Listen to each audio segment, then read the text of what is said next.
Hello students, my self Madhu Chaudhary. आज हम pteridophyte में स्टिलर सिस्टम के बारे में पढ़ेंगे। तो सबसे पहले हम स्टील या स्टिलर सिस्टम क्या होता है इसके बारे में जानेंगे। स्टील एक ग्रीक वर्ड है और जिसका अर्थ होता है कॉलम। यह कहा गया कि जो प्लांट बॉडी है उसका वेस्कुलर सिस्टम कंटिन्यूस रहता है, यानी स्टेम और रूट और लीव्स के अंदर वेस्कुलर सिस्टम उनका कंटिन्यूस रहता है। बाद में वॉन तिगम और दोलियत ने ये स्टिलर थ्योरी दी थी। इस स्टिलर थ्योरी के अनुसार प्लांट की रूट और स्टेम की जो फंडामेंटल स्ट्रक्चर है, जो आधारभूत संरचना है, वो समान होती है। रूट और स्टेम की फंडामेंटल स्ट्रक्चर सेम होती है, क्योंकि दोनों के ही जो सेंट्रल पार्ट होता है, अक्ष का जो केंद्रीय भाग होता है, उसके चारों ओर कॉर्टेक्स या वल्कूट घेरा हुआ रहता है। तो the central vascular cylinder of the primary axis of pteridophyte is usually referred to as stele। तो स्टील या रंभ क्या होता है कि पादप का वह केंद्रीय भाग जो एंडोडर्मिस से घिरा हुआ रहता है और उसके अंदर उसका जाइलम, फ्लोएम, पिथ प्रेजेंट हो भी सकती है या नहीं भी, और पेरिसाइकल शामिल होता है। उस स्ट्रक्चर को स्टील या रंभ कहते हैं और यह स्टील और रंभ एंडोडर्मिस से सराउंडेड होता है। वंस अगेन वी रिवाइज, रंभ या स्टील प्लांट का वह केंद्रीय भाग है जिसमें उसका वेस्कुलर टिश्यू यानी जाइलम, फ्लोएम और पिथ प्रेजेंट हो भी सकती है और नहीं भी। इसके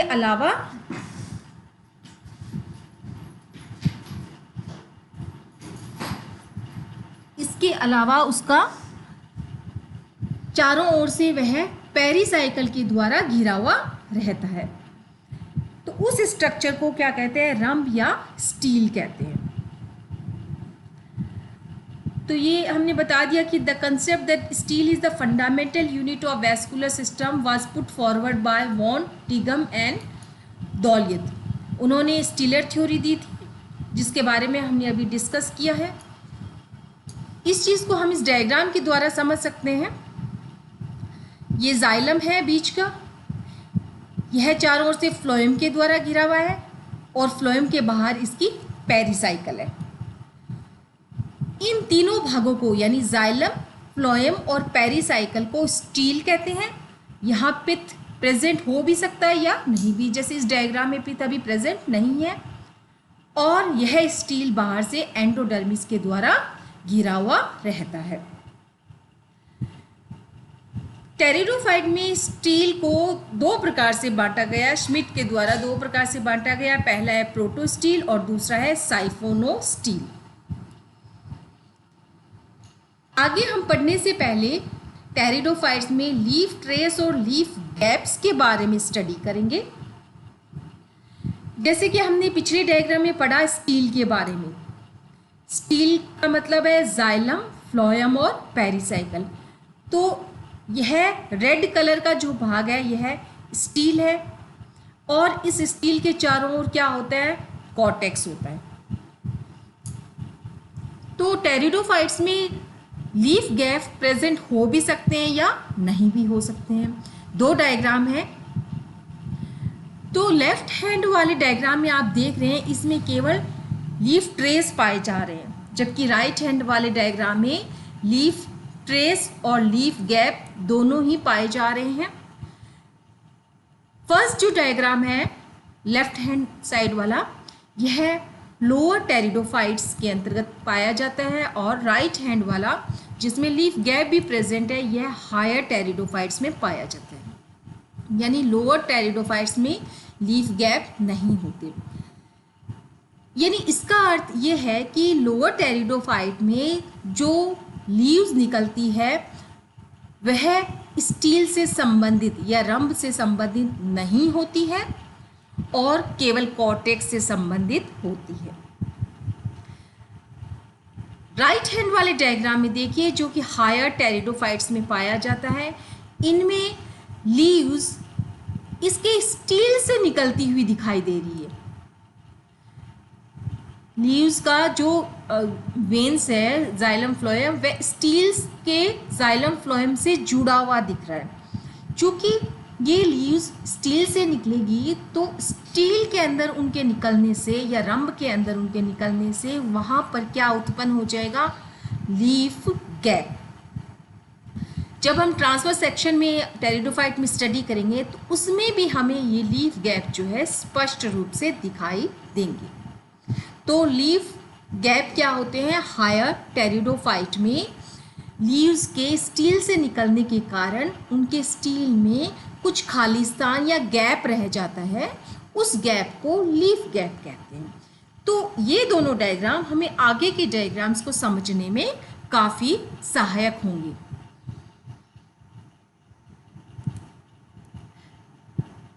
तो सबसे पहले हम जानेंगे प्रोटोस्टील के बारे में। हमने बात की कि टेरिडोफाइट में दो प्रकार के स्टील मेनली पाए जाते हैं, प्रोटोस्टील और साइफोनोस्टील। प्रोटोस्टील को ठोस रंभ कहते हैं और साइफोनोस्टील को नाल रंभ कहते हैं। सबसे पहले हम जानेंगे प्रोटोस्टील क्या होता है। It is a non medullated stele consisting of a central core of xylem surrounded by a band of phloem, यानी कि यह एक बिना मेड्यूला वाला या बिना पित्त वाला स्टील या रंभ होता है जिसमें इसका मध्य अक्ष जाइलम से बना हुआ होता है और वह जाइलम फ्लोएम के द्वारा घिरा रहता है। हमने पहले बात की थी स्टील में मेडुला या पित्त हो भी सकता है या नहीं भी हो सकता है। तो यदि पित्त नहीं पाया जाता है तो वह कौन सा होगा, protostele. There is a single or multiple layer of pericycle outside the phloem which is delimited externally by a continuous sheath of endodermis। तो स्टील के बारे में हमने पहले भी बात की है, स्टील एंडोडर्मिस से सराउंडेड होता है। प्रोटोस्टील प्रिमिटिव होता है, इसलिए यह कुछ फॉसिल्स के अंदर और कुछ प्रिमिटिव लिविंग जो टेरिडोफाइट्स होते हैं उनमें पाया जाता है। प्रोटोस्टील भी चार प्रकार के होते हैं। प्रोटोस्टील अधिकतर फॉसिल टेरिडोफाइट जैसे राइनिया, होनियोफाइटोन और कुछ primitive vascular plant. Vascular plant कैसे होंगे, ये प्रिमिटिव वेस्कुलर प्लांट जैसे साइलोटम, मेसिप्टेरिस के अंदर पाया जाता है। प्रोटोस्टील चार प्रकार के होते हैं। पहला हैप्लोस्टील पढ़ेंगे, दूसरा एक्टिनोस्टील, तीसरा प्लेक्टोस्टील और चौथा मिक्स्ड प्रोटोस्टील पढ़ेंगे। तो सबसे पहले हम लेते हैं हैप्लोस्टील। हैप्लोस्टील सबसे सिंपल प्रकार का प्रोटोस्टील होता है। It is the simplest and most primitive type of protostele. It consists of a solid xylem core with smooth circular outline which is surrounded by a ring of phloem। यानी इसके मध्य में xylem का एक ठोस core या अक्ष होता है और उसके चारों ओर फ्लोएम की रिंग होती है। जैसे कि डायग्राम में देख सकते हैं, यहाँ पर ये जाइलम और ये जाइलम सराउंडेड रहता है आपके फ्लोएम के द्वारा। यह फॉसिल्स के अंदर पाया जाता है जैसे राइनिया, होनियोफाइटोन, कुक्सोनिया और कुछ living pteridophyte. Primitive living pteridophyte यानी आद्य टेरिडोफाइट जैसे साइलोटम, सैलेजिनिला और लाइकोपोडियम में भी पाया जाता है। इस डायग्राम को थोड़ा अगर हम और स्टडी करते हैं तो जाइलम इसके बीच में, फ्लोएम उसके चारों ओर पाया जाता है, फ्लोएम के बाहर पेरिसाइकल, इन तीनों को रंभ या स्टील कहते हैं और यह एंडोडर्मिस के द्वारा सराउंडेड होता है और एंडोडर्मिस के बाहर कॉर्टेक्स दिखाई देता है। यहाँ पर आपको ये लीफ ट्रेस बताया गया है। चूँकि प्रिमिटिव टेरिडोफाइट्स में केवल लीफ ट्रेस पाए जाते हैं और आप यहाँ पर क्लियरली देख रहे हैं कि ये लीफ ट्रेस इसके कॉर्टेक्स को ही प्रभावित कर रहा है, तो इसमें किसी प्रकार के लीफ गैप नहीं बन रहे। तो ये तो हमारा हुआ हैप्लोस्टिल।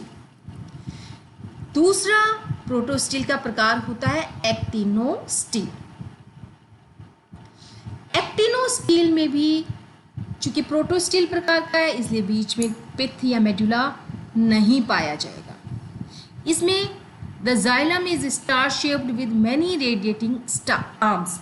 इसमें जो जाइलम होता है यह स्मूथ सर्कुलर नहीं होकर अरीय भुजाओं में विभाजित रहता है। जैसे कि आप डायग्राम में देख रहे हैं, ये जाइलम है, ये बाहर की तरफ प्लेन या स्मूथ नहीं है बल्कि ये इस तरह से कुछ अरीय भुजाएं बना रहा है और इन भुजाओं के बीच में इसका फ्लोएम पाया जाता है। जैसे ये एक पैच फ्लोएम का, ये दूसरा पैच, ये तीसरा पैच, तो पैचेस के रूप में ये फ्लोएम यहाँ पर पाया जाता है, यानी जाइलम की भुजाओं के बीच में फ्लोएम पाया जाता है। It is characteristic of many as Psilotum, Lycopodium serratum, fossil जैसे एस्टीरोजाइलोन, स्फिनोफाइलम में ये पाया जाता है। नेक्स्ट प्रकार का प्रोटोस्टिल है प्लेक्टोस्टिल। प्लेक्टोस्टिल में जो जाइलम होता है यह समांतर पट्टियों में पैरेलल प्लेट्स में पाया जाएगा और फ्लोएम इन प्लेट्स के चारों ओर या उसके यूँ कहते हैं कि बीच बीच में उसके डिस्ट्रीब्यूटेड रहता है। जैसे कि डायग्राम में देखिए, ये फ्लोएम है, प्लेट्स के रूप में पाया जा रहा है और ये जाइलम है, ये जाइलम है जो प्लेट्स के रूप में पाया जा रहा है और फ्लोएम इनके बीच बीच में जो है स्थित होता है। इसके बाहर भी पेरिसाइकल है, पेरिसाइकल के बाहर एंडोडर्मिस और उसके बाद कॉर्टेक्स। यहाँ पर भी लीफ ट्रेस इसके कॉर्टेक्स से संबंधित होते हैं। किस में पाया जाता है ये? लाइकोपोडियम क्लेवेटम में और लाइकोपोडियम वॉल्यूबाई में। इस तरह से आप एक बात और नोट कीजिए कि लाइकोपोडियम के अंदर कई प्रकार के स्टील पाए जाते हैं। चौथा प्रोटोस्टील है मिक्स्ड प्रोटोस्टील। मिक्स्ड प्रोटोस्टील में जाइलम छोटे छोटे टुकड़ों में बंटा हुआ रहता है और ये टुकड़े फ्लोएम में एक प्रकार से बिखरे रहते हैं। ये लाइकोपोडियम सरनम में पाया जाता है। जैसे कि डायग्राम में देखिए, जाइलम के ये छोटे छोटे टुकड़े और ये फ्लोएम के अंदर ये डिस्ट्रीब्यूटेड या वितरित है और इसमें भी लीफ ट्रेस इसके कॉर्टेक्स से संबंधित है, पेरिसाइकल, एंडोडर्मिस और कॉर्टेक्स। तो इस तरह से हमने जाना कि जो स्टील है वह मुख्य रूप से किससे बना हुआ है प्रोटोस्टील में? जाइलम, फ्लोएम और पेरिसाइकल, यानी stele is equal to xylem, phloem and pericycle and this stele is surrounded by endodermis. यह स्टील एंडोडर्मिस से सराउंडेड होता है। स्टील का दूसरा प्रकार हमने देखा था साइफोनोस्टील होता है और साइफोनोस्टील में आप एक ही बात याद रखेंगे कि यह एक इस प्रकार का स्टील होता है जिसमें मध्य में पित्त पाया जाता है, उस स्टील को साइफोनोस्टील कहते हैं और यह प्रोटोस्टील से एडवांस होता है क्योंकि जैसे जैसे टेरिडोफाइट्स में डेवलपमेंट हुआ तो उनमें रिक्वायरमेंट्स, वाटर एब्जॉर्प्शन और दूसरे कार्यों की रिक्वायरमेंट्स भी बढ़ती गई, तो उस रिक्वायरमेंट को पूरा करने के लिए उनमें साइफोनोस्टील पाए जाते हैं। यहाँ पर आपको साइफोनोस्टील के दो डायग्राम इसमें दिख रहे हैं। ये दोनों डायग्राम आपको साइफोनोस्टील के दो प्रकार, अलग अलग जो प्रकार होते हैं उनके बारे में ये शो हो रहे हैं। देखिए, साइफोनोस्टील ऑफ इक्विसिटम ऑस्मुंडा शाइजिया have a single phloem ring external to the xylem. Such a siphonosteel is called ectofloic siphonosteel. Siphonostele में पिथ तो होता ही है, जैसे फर्स्ट डायग्राम में आप देखिए, आवश्यक रूप से साइफोनोस्टिल में सेंट्रल पिथ तो प्रेजेंट होगा, तो ये तो इसमें हो गया पिथ। इस पिथ के बाहर होगा, इस पिथ के बाहर होगा फ्लोएम, सॉरी, इस पिथ के बाहर होगा जाइलम, और जाइलम के बाहर होगा फ्लोएम होगा। इस तरह से अगर एक ही फ्लोएम की रिंग पाई जाए तब उसको एक्टोफ्लोइक साइफोनोस्टील कहते हैं। दूसरी तरफ एडियंटम, ड्रायोप्टेरिस और मार्सिलिया के साइफोनोस्टील में दो प्रकार के फ्लोएम होते हैं, एक्सटर्नल और इंटरनल। यानी जाइलम के भीतर की तरफ इंटरनल फ्लोएम होगा और जाइलम के बाहर की तरफ आउटर फ्लोएम होगा। तो इस तरह से फ्लोएम के कितने रिंग हो गए? 2।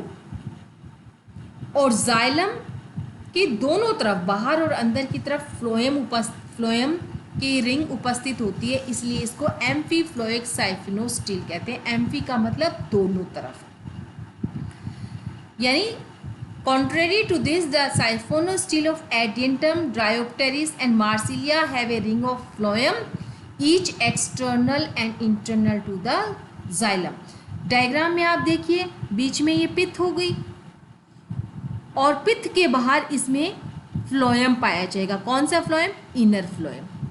फ्लोएम के बाहर इसमें ये जाइलम, और इस जाइलम के बाहर भी फ्लोएम पाया जाएगा और उस फ्लोएम को कहते हैं outer phloem. Such stele characteristically have 2 endodermal layer, outer endodermis that lies outside the outer phloem and inner endodermis that lies inner to inner phloem outside the pith। तो एम्फीफ्लोइक साइफोनोस्टील में एंडोडर्मिस भी 2 होती है, आउटर एंडोडर्मिस और inner endodermis. तो साइफोनोस्टील हमने पढ़ी एक्टोफ्लोइक और एम्फीफ्लोइक साइफोनोस्टील। इस साइफोनोस्टील के कुछ मॉडिफिकेशंस भी पाए जाते हैं, या आप कह सकते हैं टाइप ऑफ साइफोनोस्टील। तो पहले हम लेंगे सोलेनोस्टील। सोलेनोस्टील क्या होती है? यदि साइफोनोस्टील में नॉन ओवरलैपिंग लीफ गैप्स पाए जाते हैं तब उसे सोलेनोस्टील कहते हैं। A siphonosteel with non-overlapping leaf gaps is known as solenosteel।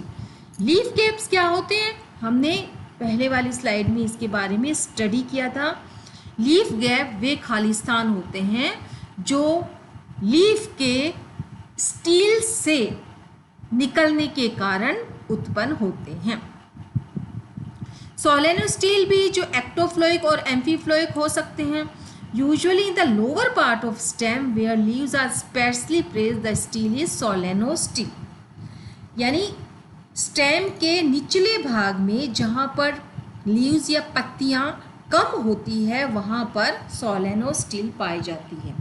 देखिए, पत्तियाँ कम होएगी तो उनमें ऑब्वियसली ओवरलैपिंग नहीं होएगी, और ओवरलैपिंग नहीं होगी तो उसे क्या कहेंगे? सोलेनोस्टील।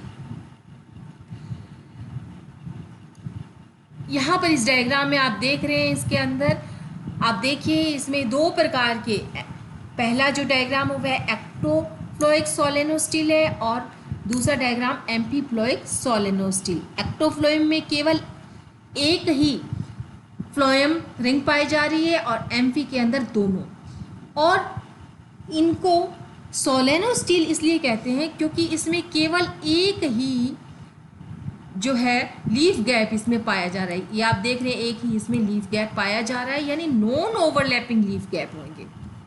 नेक्स्ट देखिए टाइप ऑफ, इसमें जो है साइफोनोस्टील का दूसरा टाइप बताया जा रहा है, डिक्टियोस्टील कहते हैं उसे। बहुत सारे जो फर्न होते हैं, एडवांस फर्न होते हैं, जैसे ड्रायोप्टेरिस और टेरिस में पत्तियां बहुत पास पास में स्थित होती है। बहुत पास पास में स्थित होंगी तो गैप्स का या लीफ गैप्स का ओवरलैपिंग होगा, और यदि ओवरलैपिंग होगा तो उसे डिक्टियोस्टील कहेंगे। Many fern like Dryopteris Pteris have a very small leaves, पत्तियाँ छोटी होएगी, विद क्राउडेड लीव्स, छोटी होएंगी और संख्या में अधिक होएंगी। संख्या में अधिक होने के कारण ओवरलैपिंग होएगी और ओवरलैपिंग होने के कारण उसको क्या कहेंगे, डिक्टियोस्टील। A dictyostele has many scattered vascular strand. Each of these strand is vascular. Each of these strand is called meristele. तो ओवरलैपिंग के कारण जो वैस्कुलर स्ट्रैंड था वह कुछ मेरिस्टील प्रकार के कुछ स्ट्रक्चर्स बना लेते हैं, तो मेरिस्टील डिक्टियोस्टील की विशेषता होगी। इस डायग्राम में आप क्लियर कीजिए। बी डायग्राम में ओवरलैपिंग लीव्स बता रहे हैं। ओवरलैपिंग लीव्स के कारण ओवरलैपिंग गैप्स बन गए, ओवरलैपिंग लीफ गैप्स बन गए। इसको इस डायग्राम में देखिए, यहाँ पर आपको लीफ गैप जो है और लीफ ट्रेस एक से अधिक दिख रहे हैं। कितने दिख रहे हैं यहाँ पर, 1, 2 एंड 3, 3 लीफ गैप और 3 लीफ ट्रेस। तो इसके कारण इसका जो वैस्कुलर स्ट्रैंड है वह छोटे छोटे भागों में, जिन्हें मेरिस्टील कहते हैं, उसमें ये बंट गया है। तो सोलेनोस्टील और डिक्टियोस्टील में क्या अंतर है? सोलेनोस्टील में ओवरलैपिंग लीफ गैप नहीं पाए जाते, जबकि डिक्टियोस्टील में ओवरलैपिंग लीफ गैप्स पाए जाते हैं। नेक्स्ट है पॉलीसाइक्लिक स्टील। पॉलीसाइक्लिक स्टील जो है लास्ट प्रकार का स्टील होता है और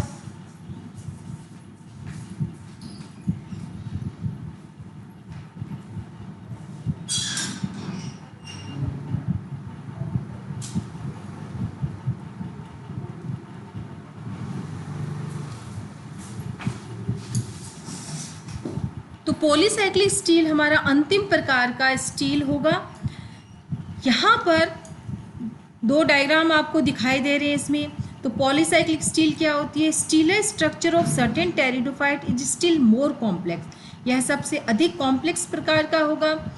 इसमें जैसे कि नाम से पता चल रहा है, पॉलीसाइक्लिक स्टील में वैस्कुलर टिश्यू की एक से अधिक संकेंद्रित रिंग्स पाई जाती है। दे possess two or more concentric ring or vascular tissue are called polycyclic. यानी 2 या 2 से अधिक वैस्कुलर टिश्यू की रिंग पाई जाती है जिनका केंद्र एक ही होता है, तब उस स्थिति को पॉलीसाइक्लिक स्टील कहेंगे। और ये एडवांस टेरिडोफाइट्स में या हायर टेरिडोफाइट्स में पाए जाते हैं। जैसे कि for instance there are 2 rings of vascular tissue in Pteridium aquilinum, 3 in Matonia pectinata and 4 in Pteris podophylla and Platycerium aethiopicum. If in a polycyclic steel the outer cylinder is solenosteel, it is called polycyclic solenosteel. तो सोलेनोस्टील क्या होती है? यदि overlapping leaf gap नहीं पाए जाते तब उसको कहते हैं सोलेनोस्टील, और यदि यह सोलेनोस्टील पॉलीसाइक्लिक स्ट्रक्चर के साथ पाई जाती है तब उसे कहेंगे पॉलीसाइक्लिक सोलेनोस्टील। जस्ट पिछली स्लाइड में हमने पढ़ा था डिक्टियोस्टील। डिक्टियोस्टील वह होता है जिसमें एक से अधिक लीफ गैप और इस तरह से लीफ ट्रेसेस पाए जाते हैं और उसमें ओवरलैपिंग लीव्स भी पाई जाती है, तो उस स्थिति को जो है पॉलीसाइक्लिक डिक्टियोस्टील कहेंगे। तो इस तरह से हमने जो है टेरिडोफाइटा में स्टील के डिफरेंट टाइप्स पढ़े हैं।